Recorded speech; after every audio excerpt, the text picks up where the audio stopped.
Hi friends, ఈరోజు beetroot rice ఎలా చేయాలో చూద్దాం. ముందుగా స్టవ్ ఆన్ చేసి కడాయి పెట్టుకొని అందులో ఆయిల్ వేసుకొని జీలకర్ర, ఆవాలు, ఆనియన్స్ వేసుకొని ఫ్రై చేసుకోవాలి. ఇప్పుడు ఇందులో కరివేపాకు వేసుకొని ఫ్రై చేసుకోవాలి. కొద్దిగా అల్లం వెల్లుల్లి పేస్ట్ వేసుకొని కలుపుకోవాలి.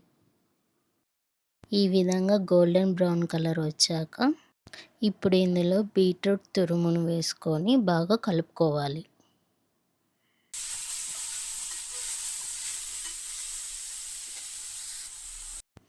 ఇందులో సాల్ట్, పసుపు, కారం వేసుకొని కలుపుకోవాలి.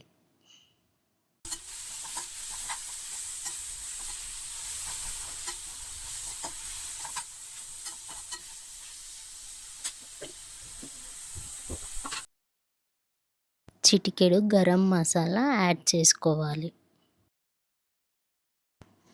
కొద్దిగా వాటర్ యాడ్ చేసుకోవాలి, ఎందుకంటే అడుగంటకుండా ఉండడానికి. ఇప్పుడు మూత పెట్టేసి ఒక 2 మినిట్స్ మగ్గనివ్వాలి. తర్వాత ఇందులో కొద్దిగా కొత్తిమీరను యాడ్ చేసుకోవాలి. ఇప్పుడు అన్నం ఇందులో వేసుకొని కలుపుకోవాలి.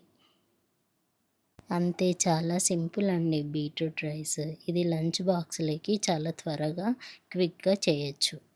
ఈ విధంగా కలుపుకొని ఒక 2 మినిట్స్ సిమ్‌లో పెట్టండి.